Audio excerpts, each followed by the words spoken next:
দিনটা ছিল মে মাসের ৯ তারিখ। আর সেই দিন ছিল কিন্তু আমার বৌমণির ৭ মাসের সাধভক্ষণ। এখানে কিছু রিচুয়ালস পালন করা হচ্ছিল আর আমার মেয়ে কিন্তু মামির বেবি বাম্পে চুমু দিচ্ছিল।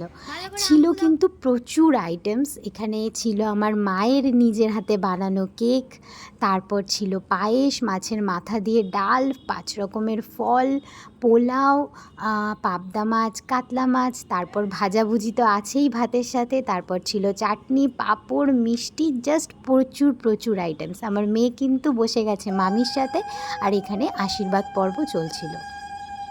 মাঝে মাঝে কিন্তু এরকম ফটোশ্যুটও চলছিল।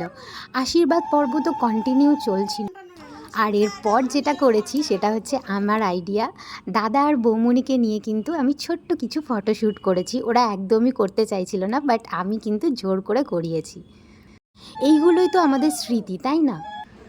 তো বৌমণিকে নিয়েও কিছু ফটোশ্যুট করেছি। তারপরে রিচুয়ালস তো কন্টিনিউ চলছিল। এটা আমার মা আশীর্বাদ করছিল লাস্টে। তো তারপরে শেষ হলো। তারপর আমার মেয়েকে নিয়ে ওর মামি খেতে বসেছিল, ওকে খাওয়ানোর চেষ্টা হচ্ছিল। তো আমার ফটোশ্যুটও তার মাঝখানে চলছিল। আর এখানে আমার মায়ের নিজের হাতে বানানো কেক কিন্তু বৌমণিকে দিয়ে কাটিয়েছি, মানে এটাও আমি কাটিয়েছি। তো এখানে আমি খাইয়ে দিচ্ছিলাম। তারপরে এই যে রিচুয়ালসটা, এটা নিশ্চয়ই সবারই জানা আছে। একটা ছেলে একটা মেয়ে, তো আমার বৌমণি কিন্তু ছেলেই তুলেছিল। তো তারপরে এটা সবাইকে কোলে দিতে হয় এক এক করে, কিন্তু সেটাই দেওয়া হচ্ছে, সবাইকে কোলে দেওয়া হচ্ছিল। এটা বৌমণির মা।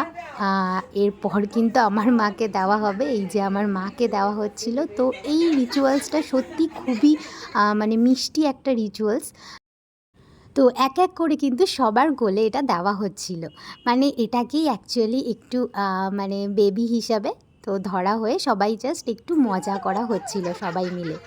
তো এই জিনিসটা খুবই মিষ্টি একটা মুহূর্ত, এটাই জাস্ট আপনাদের সাথে শেয়ার করলাম। তো লাস্টে যাকে দেওয়া হয়েছে সেটা হচ্ছে বেবির বাবা।